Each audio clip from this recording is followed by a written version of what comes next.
I highly doubt that I am the perfect husband. I have a stressful job, and I know I come home a little cranky sometimes. I may not be the best earner either. I'm certainly not a millionaire, but we're still doing well. We have a nice house, 2 luxury cars, my wife has a closet full of beautiful clothes, and our 8-year-old daughter, Jennifer, has tons of expensive toys. I guess when it really comes down to it, I'm just a simple, hard-working guy who loves his wife and family. Linda and I have been married for almost 12 years now, and for the most part, those years have been heaven on earth. I say for the most part, because in the last couple months or so, something just wasn't adding up between Linda and me. It's hard to say exactly, but she's been acting strange, kind of aloof. On many occasions, for no reason at all, she would pick on things I did or said. It just wasn't like her. I tried to discuss it. I asked if she was mad at me for some unknown reason, but like all women, she just said nothing was wrong, except that she was a little tired or that she was having a bad day. At first, I thought I would just give her some time to work out what was bothering her, but time went on, and her aloof attitude was getting old and downright annoying. Aside from her attitude, as I'm sure any married couple knows, you can't have a problematic relationship with your spouse without it carrying over into the bedroom. I have always tried my best to keep our personal life spontaneous and exciting. I have always been a romantic at heart, so sometimes I would start foreplay by bringing home a dozen roses after work. In the past, such gestures had never prevented me from getting laid later that night, but lately, my acts of love had been met with nothing more than a thank you and a kiss on the cheek. For what they were, she almost thought it was some lame attempt to make up for what I'd done wrong. It had been weeks since Linda had stopped having sex, and my attempts were met with either that she wasn't in the mood or that she had the proverbial headache. On those rare occasions when she gave in to my pleas, she would lay there while I did all the work. Over time, I realized that I was beginning to mentally detach myself from the situation. I would come home, play with my daughter, and give my wife as little attention as possible. Of course, all of this was only making the situation worse. I was desperate, so when I had a minute or two at work, I started going over everything in my head. I remembered when and how it all started. I tried to remember if I had done anything to cause a change in Linda's attitude, but nothing came out. I ran a dozen different scenarios over and over in my head, trying to come up with some sort of cause and effect analysis. The more I thought, the more one unthinkable trigger for Linda's behavior surfaced. I wondered if it was possible. Could my wife be cheating on me? I told myself that, no, she would never do that, but every time I tried to put 22 together, I got 3, me, Linda, and the lover. I tried to convince myself that it just wasn't possible, but you know what they say about curiosity? I've done some reading on what kinds of things to look for. Differences in behavioral patterns, clothing, schedules, and the like. Truth be told, I really haven't noticed Linda wearing any nice clothes or dressing sexier, but I only see her when I get home after work, so who knows how she dresses during the day. I also had no idea what kind of schedule she kept. She's always running here and there for what? Again, who knows? However, when it came to changing her attitude, some of the symptoms seemed awfully familiar. I considered hiring a private investigator, but I had no real evidence. All I had were suspicions and certainly nothing to justify the expense of a private investigator, so I started investigating on my own. I did little things like calling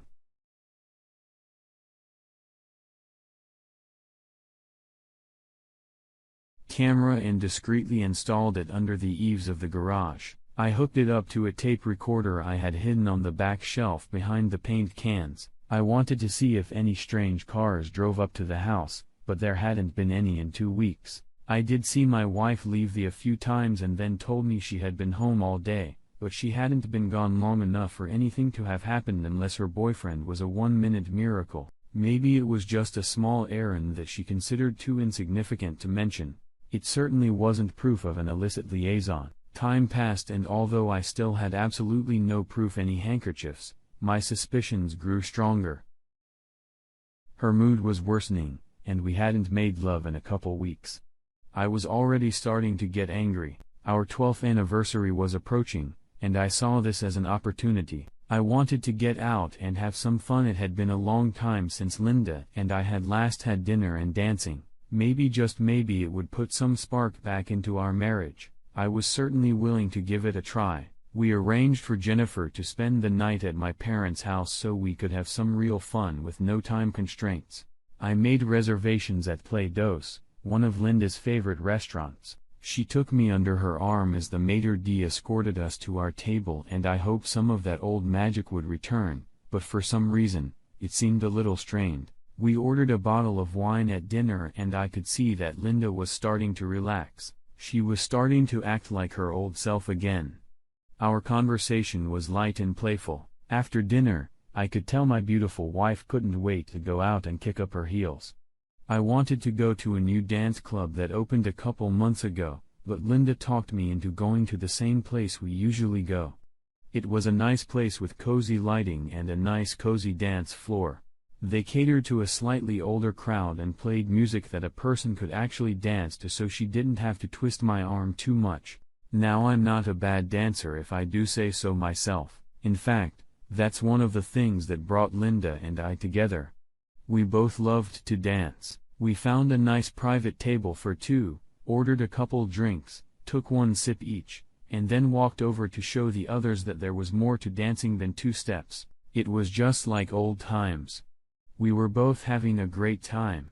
We were a little tired after almost an hour of dancing, so we went back to our table to take a break. I plopped into a chair, but Linda took a sip of wine from her glass without sitting down, then excused herself and went to the ladies' room. I watched with visions of cardinal bliss yet to come as my beautiful couple gracefully swayed their hips with each step she took. When I finally took my eyes off my wife's perfect ass, I realized that I wasn't the only one whose attention she was attracting. Sitting all alone at a corner table on the other side of the dance floor was a very good-looking guy who was watching Linda's every move. For a second, I thought she met his gaze and wondered if they knew each other. When she disappeared into the restroom, I could have sworn the guy was looking right at me with a smug expression on his face.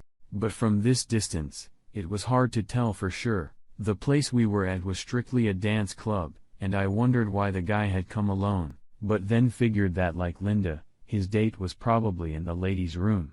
I watched him with the edge of my eye, waiting for my beautiful wife to return. Again, as she passed him on her way back, I was sure I saw them both smiling and making eyes at each other. Suddenly all my suspicions came back. "Darling, could you get me another glass of wine?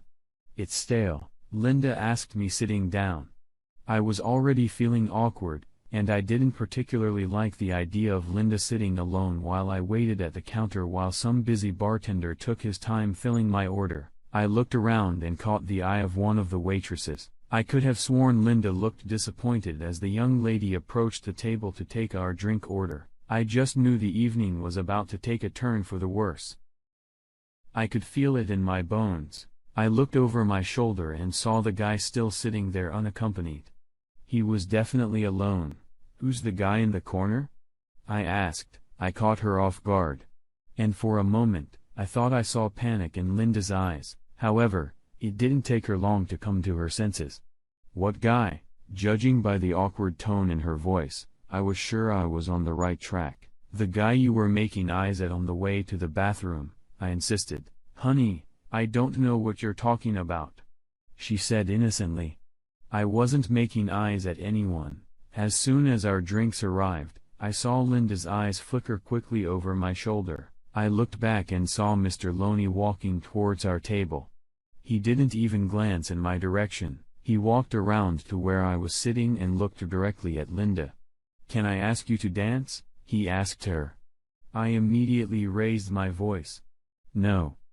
Thank you," I growled. That elicited a response. "I was talking to the lady." He smirked mockingly. "Yes, but the lady is my wife, and I say who she can dance with and who she can't." At that moment, Linda intervened. "Harry," she said, "you're being rude. Do you know this guy?"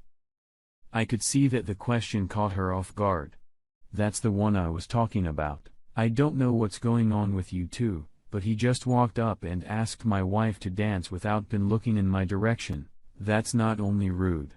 It's extremely disrespectful." "Hey, Mac," Mr. Lone started to say, but I cut him off. "You don't mind? I'm talking to my wife, and I sure as hell don't need your input." I turned to Linda and continued, "If he'd asked if I'd mind you and him dancing together, I might have agreed, but now, no way in hell." "Harry," she said, now with a harshness in her voice, "you're being silly. There's nothing going on between this gentleman and me, and, yes, you and I are married, but you don't own me. I'm not your slave, and if I wanna dance with someone, I will." I couldn't believe my wife was talking to me like that. She had never shown me such disrespect. I was seething with anger, and any hopes of having a nice romantic evening with my wife went out the window. However, I was going to try to contain my anger. As I tried to calm down, she continued, "Honey, I just wanna have a little fun." She said, now in a much sweeter tone, "Linda, it's our anniversary. I wanna have fun too. But with you and sitting here watching you dance with someone else is not my idea of fun, especially when I asked you not to dance with him. Now you're right. I don't own you, and I can't stop you from dancing with him, but if you do, you better ask him to take you home because I'll be gone." After 12 years together, I can read Linda like a book. When she looked at my face, her face expressed anger. I was surprised she couldn't see the same in mine. "Well, it's rude to make this gentleman stand here while we bicker. So I'm going to dance with him, and we'll talk about it when I get back." She cut her off. The jerk had a triumphant smirk on his face as he held out his hand for her to take. Linda took his hand, stood up, and they walked out onto the dance floor together. I'm pretty sure they didn't even see me leave because I was out the door before they even started dancing. I was already 8 blocks away when my cell phone rang. "Where the hell are you?" Linda asked in a very remorseful voice. "I'm on my way home to pack." "Why? Act." There was a pause. "What the hell are you talking about? Pack a bag. Where are you going?" "I don't know yet. All I know is that I'm getting the hell away from you." I said, "I've had enough of this. You can't be serious, Harry. It was just a dance, one lousy dance. You're going to throw 12 years of marriage to the wind because of a dance. It had nothing to do with dancing, Linda. Why would you want to stay married to a man you don't love or respect? Honestly, I haven't caught you, but I'm pretty sure you're cheating on me. I suspect with that asshole you just danced with. I saw the way you were looking at each other on your way to the bathroom. When he approached our table, he gave me the same respect a guy gives the husband of a woman he has none." "Harry," she said in a softer voice now, "I do love you and respect you. I told you there was nothing going on between that guy and me. I would never cheat on you. Why would you even think that? You've gotta be kidding me. We haven't made love in over 2 weeks. When we do, you don't even participate. You just lie there. You've been grumpy and testy for the last 2 months, and don't tell me you respect me because you don't. You proved it tonight. If you're not having an affair, you're faking it pretty damn well." There was nothing but silence on the other end of the wire.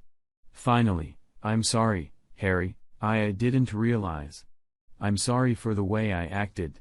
I'm sorry about tonight. I'm sorry I gave you reason to think I was having an affair." She was quiet for a moment. I think I did look at that guy on the way to the ladies' room. He was a handsome man. I noticed him when we were dancing, and I think we saw each other at the same time, but I'm not having an affair with him. Please, darling. Please just come back and get me, and we'll talk about it. No, like I said, I'm done. I told you if you dance with this guy, you'll have to find your own way home, and I meant it. I'm pulling up to our house right now. I'll be out of here by the time you get home. If you're having an affair, maybe you should just go home with your lover and forget me. Honey, please believe me. I'm not having an affair. Please listen, I'll take a cab, but please just stay there until I get home. Now I recognize the desperation in her voice, different from before. We have to talk this over. Please.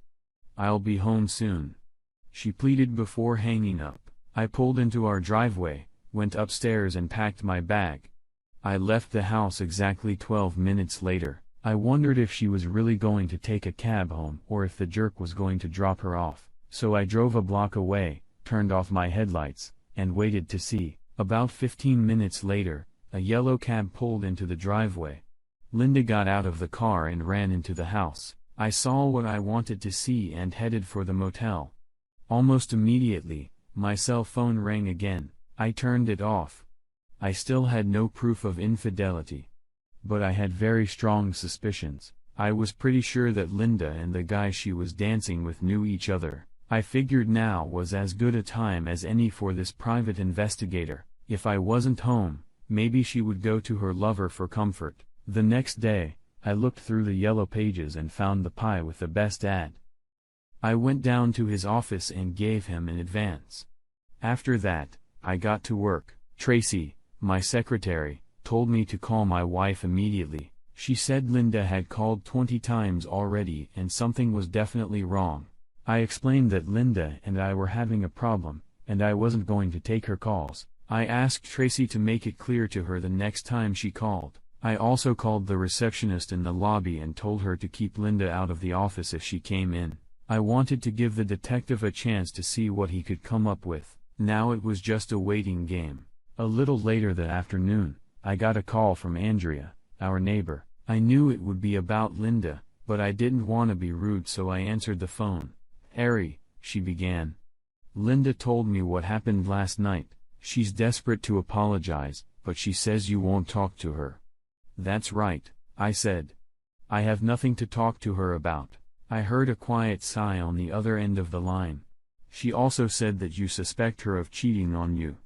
You don't really believe that, do you?" "I'm afraid I do," I answered. "She's been acting strangely for over 2 months now." That night only confirmed my suspicions. She said all she did was dance with some guy. No, that's not exactly true.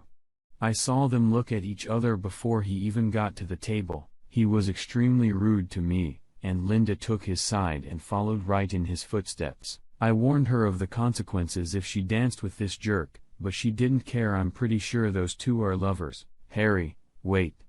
I'm sure you're wrong. I've lived next door to you guys for years. I think I would know if Linda was cheating on you. And I've never seen any evidence of it. I've never seen any strange cars there. I've never seen any strange people. Please." "She knows that dancing with that guy was wrong. She said she got mad because you said she cannot dance with him, but she thought about what you said and realized you were right.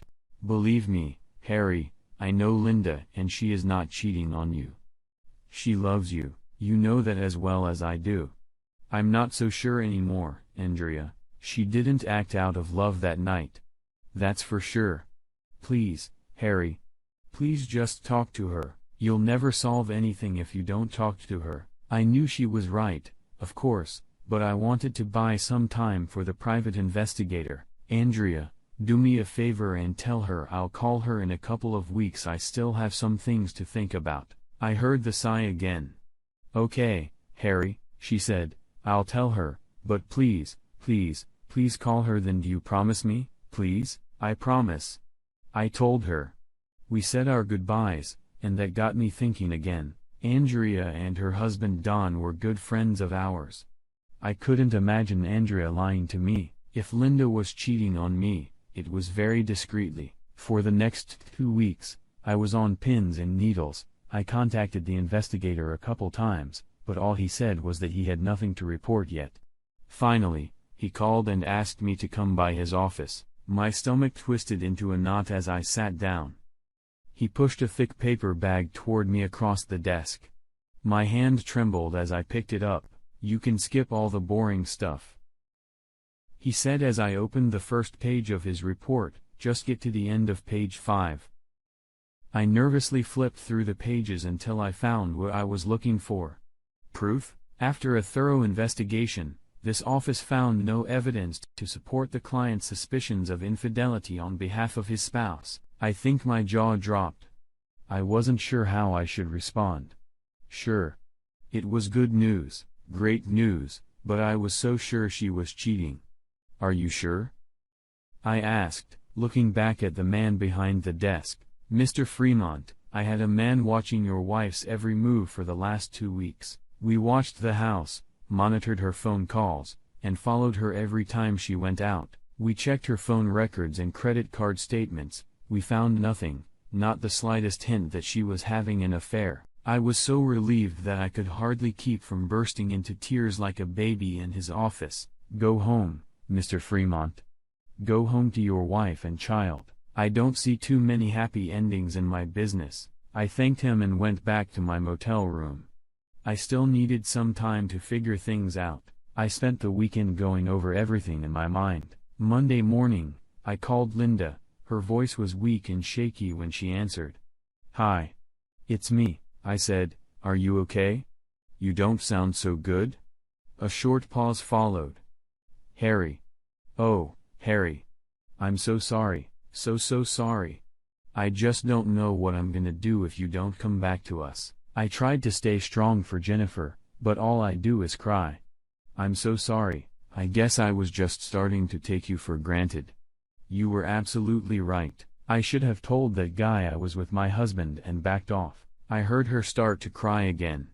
I didn't show you any respect, and I don't know why, because I do respect you. I love you and I respect you a lot. I swear, Harry, if you give me another chance, I will never make that mistake again. Ever. Linda's request really surprised me. Her attitude was certainly very different from what it had been at the dance club. When I didn't immediately speak up, she drew the wrong conclusion. You're coming back, aren't you? Yes. I answered. And quickly added, but only on a trial basis. I want my wife back, Linda, and I don't mean the woman I've been living with for the last 2 months. I mean, the woman I fell in love with, the woman I married. She's here, Harry. Frankly, she's here waiting for the man she loves.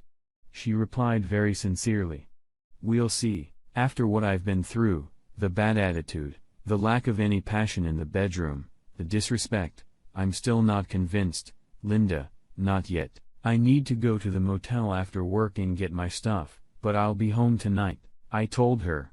There was silence on her part for a moment before she spoke. I love you, Harry. I'm so sorry for the way I've treated you. I don't want to lose you. I can't say that I still had no reservations. I was still angry, and even with all the evidence to the contrary, I just couldn't shake the feeling that Linda knew that guy in the dance hall. After work, I gathered my clothes and went home. Jennifer came running and almost grabbed me in the doorway. She asked where I had been. I explained that I had been out of town for a while. Obviously, she didn't know anything about our problems. Linda was there too. She put her arms around me and showered me with kisses. I kissed her back passionately. After all, I couldn't deny that I loved my wife. That was 2 years ago, and married life was great again. Linda was once again the woman I married both in and out of the bedroom. A couple months ago, she threw me a surprise birthday party. We had always treated Linda's birthday as a special day in the past, but we didn't start celebrating my birthday until after I got home. Last night was our 14th wedding anniversary. This time, Linda planned the whole evening. When I got home from work, she surprised me with dinner theater tickets to see Man of La Mancha, one of my favorite plays. Then we drove to the lake shore and walked along the beach. The moon had risen and there was a warm breeze blowing off the lake. Thank you for a wonderful anniversary, I said as I wrapped my arms around her and pulled to me. What's this? She asked shyly, feeling the erection in my pants. I think we should go home and do something about it. I agreed, and half an hour later, we were in our bedroom, ripping each other's clothes off. As it turned out, Linda hadn't given up the initiative for the night. To this day, I don't know if she cheated on me or not. I guess I'll never know for sure. What I do know is that I'm glad I decided to come home. Although according to the calendar, spring came a couple weeks early, this was the first day Linda was able to leave the house without her winter coat. Finally, Another Chicago winter made history. Stepping outside, Linda breathed in the fresh scent of morning dew left over from a gentle nighttime April downpour. She smiled as she remembered the warm, safe feeling she had experienced lying in bed in her husband's strong arms, listening to the soft rhythm of the rain. On the way to the car, she noticed beautiful blue wildflowers growing on the lawn. She was delighted by the sight of them. No matter how bad the winter had been, they persevered, striving for a new beginning, a new lease on life each spring. Linda hummed along to the radio in the car as she drove to a small cafe to meet Kathy, a good friend she hadn't seen in a long time. She had a son the same age as Jennifer, Linda's daughter. They had met years ago at a school event, hit it off, and had been good friends ever since. Kathy was the first to arrive and had already taken a small table in the corner by the window. They waved to each other and smiled through the glass as Linda passed by on her way to the front door. The aroma of freshly brewed coffee wafted through the busy cafe as Linda approached the line of customers waiting to order a cup Colombian heaven. Seeing her friend approaching, Katie stood up. "Hi." Both girls giggled at the same time, hugging each other before taking their seats. "It's been a while." Linda said, "How are you doing?" Kathy's eyes were bright and cheerful as she answered her friend. The girls chatted, reminiscing about old times and laughing at the funny things that happened at some of the school events they attended. They asked each other about their children and both mentioned how fast they were growing up. They had been talking for about an hour when Kathy leaned over the table and lowered her voice. "Linda?" Kathy said in almost a whisper. "Can you keep a secret?" "Yes. Of course," Linda replied, gesturing as if locking her lips with a key. "What's the matter? I shouldn't even be telling you this, but I have to tell someone or I'll burst. I've been, well, sort of dating this guy." Linda quickly lifted her head from her coffee and looked her friend in the eye. "What do you mean by kind of dating this guy? Are you having an affair?" Katie pursed her lips in a mischievous half-smile. "Well, we haven't actually done anything yet, but I'm thinking about it. I know it's inappropriate, but I feel so alive when I'm with him. His name is Cody. Isn't that a beautiful name? I know I shouldn't do this, but I really like this guy, and I'm afraid he'll lose interest if I don't sleep with him. So well, let me ask you this." Linda said, "Are you willing to lose your husband to him?" "Oh, no. Of course not. I'm not talking about marrying the guy, just I'm having a little fling, what they call it, the spice of life," she said with a smile. "I'd make sure Bruce never found out. It would kill him if he found out I was sleeping with someone else." She started taking a sip from her cup. "Besides, Cody is married too. We'll both have to be very careful." Linda had been living with a secret she hadn't told anyone for the past 2 years, and was determined to keep it a secret. She looked at her friend and decided to take a chance. "Kathy, you remember a couple years ago when Harry and I were having problems? He actually left me for a while. Remember?" "Yeah. I know, but I never knew what it was all about. You never talked about it, and I didn't want to pry. I've never told anyone, and you have to promise me you'll never say a word of what I'm about to tell you to a living soul." She waited for a clear signal from her friend before she spoke another word. It took a second, but Katie realized what she was waiting for. Yes, yes, yes, of course, Linda, I promise. If this ever gets out, I'm pretty sure it will ruin my marriage. That's why I haven't told anyone, but well, you need to hear this, Kathy, before you ruin your own marriage." At that moment, a waitress came over with fresh coffee. Linda waited until she finished filling their cups before she began. "I'm probably no different than most other married women. After 12 years of marriage, I felt, well, I don't know, bored. Everything was becoming so routine. It was strange. After all these years, I looked around and asked, what am I doing? Where am I going? Nowhere. I'm stuck here. I have no real life for myself." "Exactly," Katie interjected. I know how you feel, Kat. I'm sure most women go through the same thing. It's not that you don't love your husband. I love Harry with all my heart, but well, Suddenly I felt like it wasn't enough, like something was missing. I think I was really starting to fall into a mild depression. Nothing seemed fun anymore, not even sex. It wasn't really anyone's fault. Hell, Harry was sagging in front of me, especially in the bedroom. I should have been the happiest person in the world, but nothing seemed to help. Even the school events were awful. Linda took a sip of coffee and looked at Kathy, checking to see if her story had gotten through to her. She could see that she had captured her attention, so she continued. Then I met Terry. You were having an affair. Linda confirmed with a slight nod of her head. An emotional affair. Yes. I got wise to it before it became physical. Thank God, she said with a sigh. I was in a little grocery store on Marshall Avenue one day, and I saw him. God, Kathy, he was gorgeous. He had rugged good looks, sand-colored blonde hair and sparkling blue eyes like Robert Redford's. He was tall too. I'm pretty sure he was over 6 feet tall, and even in his clothes, I could see he had a good build. I knew I was staring, but I couldn't bring myself to look away until he caught me, that is. I blushed when he looked at me and smiled. We started flirting with each other. It was exciting and seemed so vicious.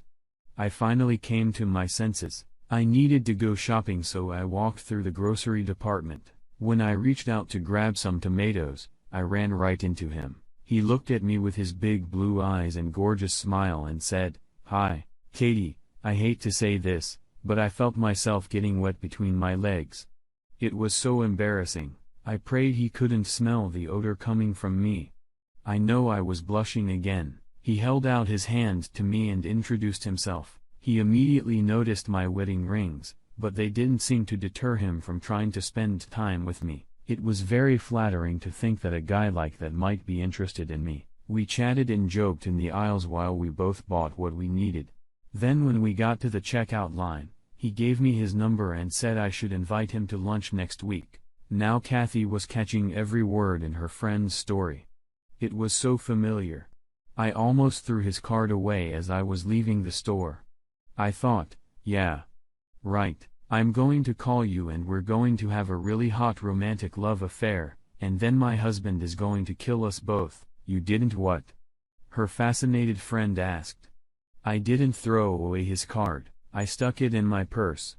Hell, all the way home, all I could think about was Terry. Harry came home as I was putting the groceries away. I already felt so guilty that I jumped on him when he tried to help.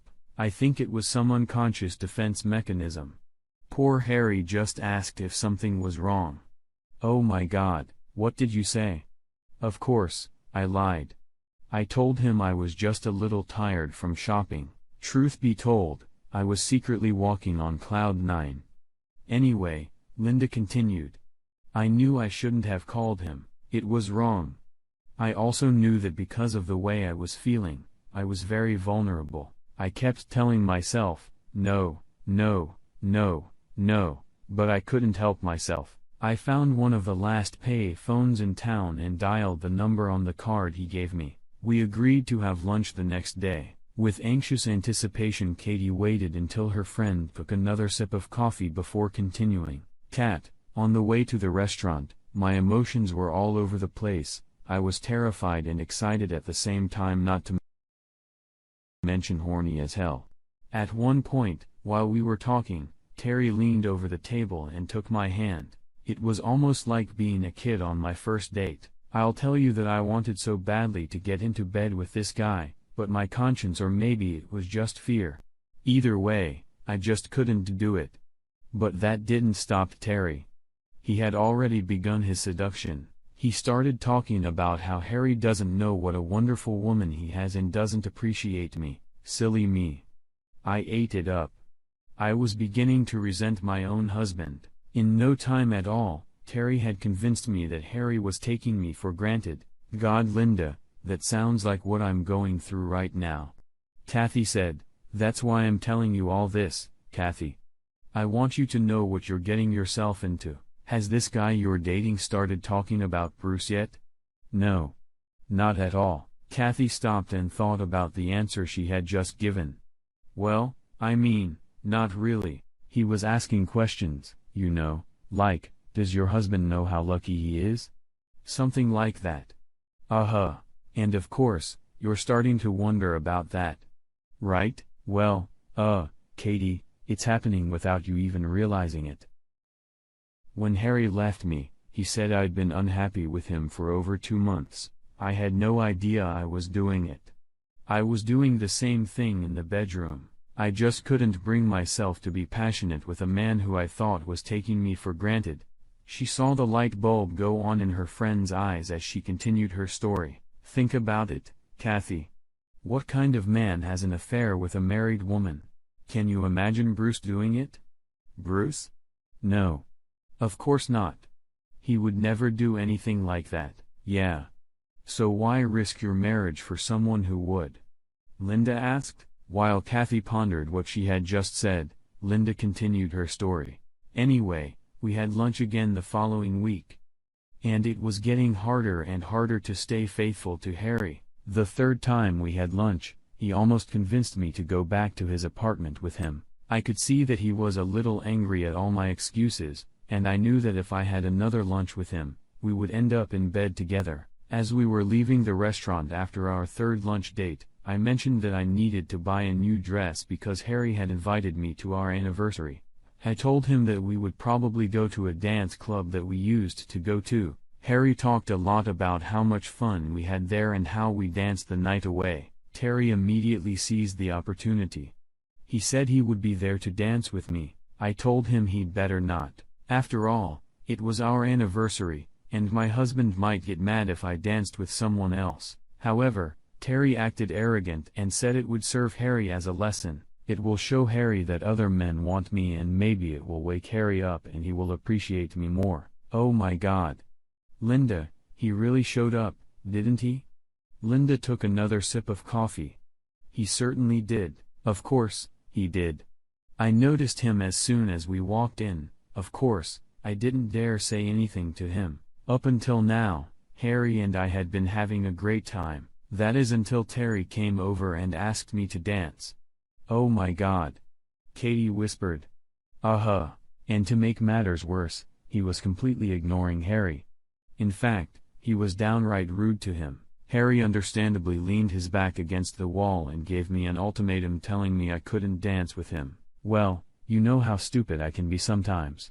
I got angry and said I would dance with him anyway. Harry told me he wouldn't be there when we got back from the dance floor, but people say things like that all the time. Who believes them? Kathy saw Linda's eyes fill with tears as she continued.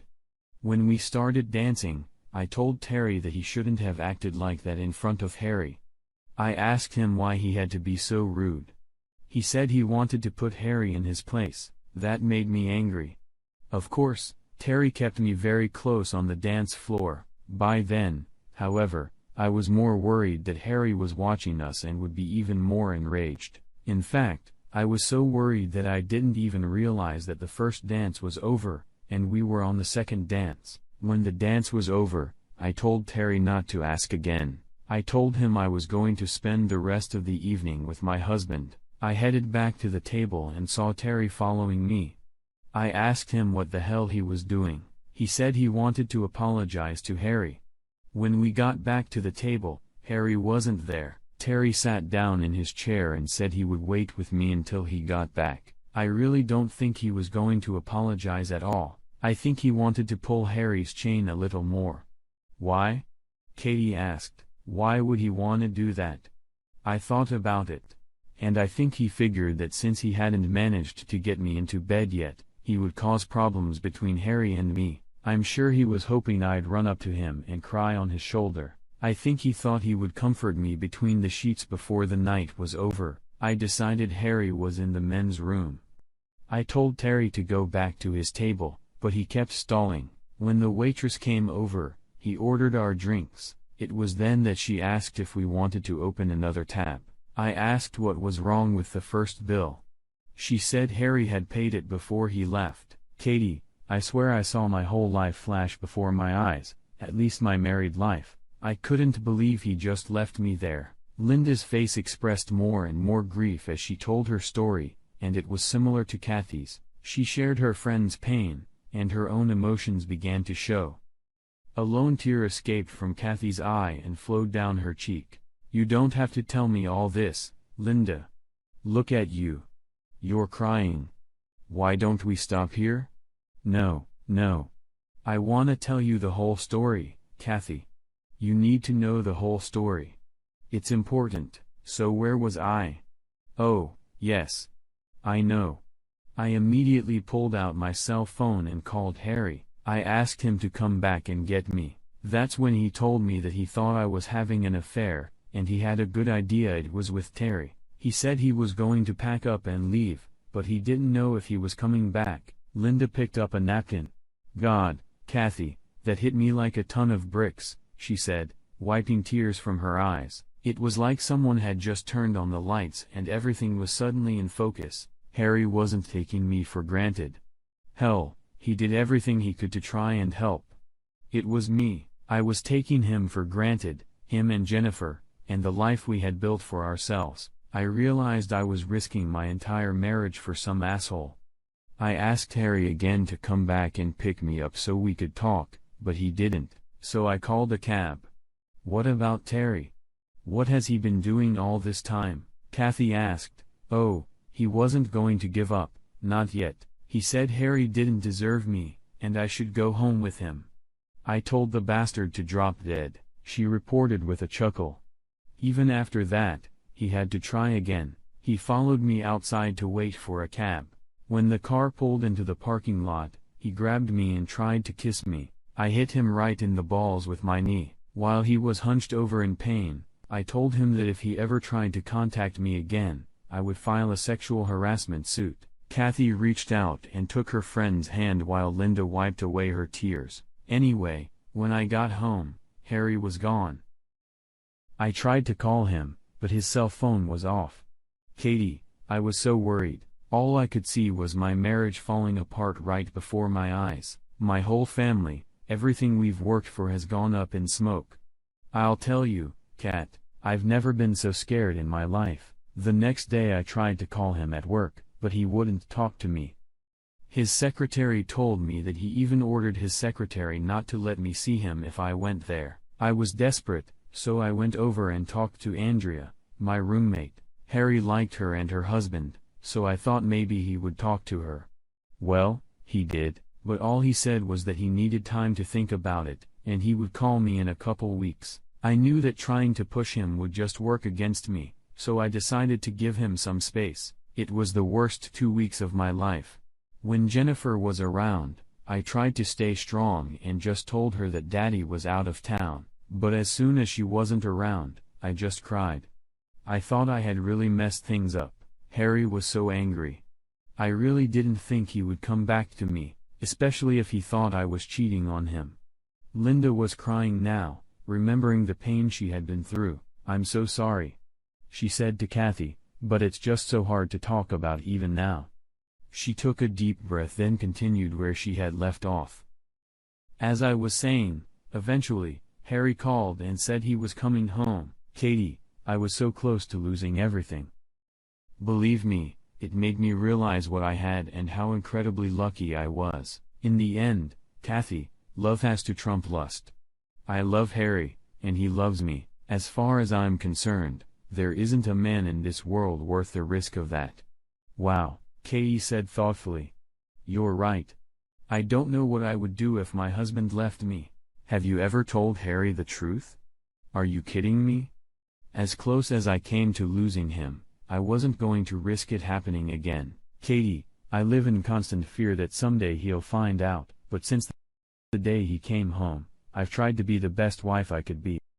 I no longer take him or our marriage for granted. Every day I thank my lucky star for what I have, and I show Harry how much I appreciate him with all the passion in my soul. All I can hope for is that it will be enough if he ever finds out."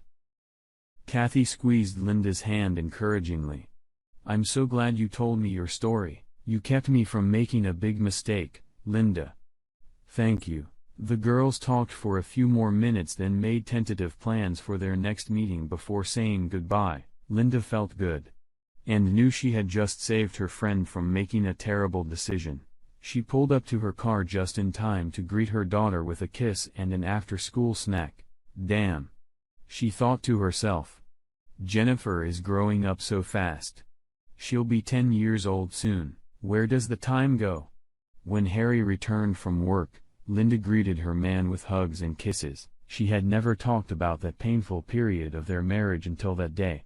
Talking to Kathy again reminded her of what a wonderful life she and Harry had built for themselves. Later that night, as Harry lay beside her drifting into blissful sleep, Linda rolled over onto her side and propped herself up on her elbow. She stared at the wrinkles on his face that came from normal aging and remembered when each one had appeared. With an almost imperceptible touch, she outlined the contours of several later ones. Her heart pounded with admiration and love for the man of flesh and bone who lay beside her. Linda leaned over quietly and touched her lips to his, but when their lips met, Harry's lips curved into a wide smile. He wrapped his arms around his beautiful wife and pulled her to him in a passionate kiss. "I thought you were asleep," Linda whispered. "Actually, I was lying here thinking about what to get Jennifer for her birthday," he remarked. "You know what she really wants?" "What?" "A little brother or sister." It wasn't a complete surprise. They had argued about having another child, but never came to any decision. Linda smiled. It looked like her husband had just ended the argument. "Well, her birthday is only 2 months away, dear. Shouldn't we get started?" Harry's smile grew wider. "You read my mind." 2 months later, Jennifer celebrated her 10th day with a big party in the backyard. Mom and Dad invited all her friends, and there was lots of ice cream and cake for everyone. After the party, Linda and Harry surprised their daughter with another expensive toy, and news of a new baby brother.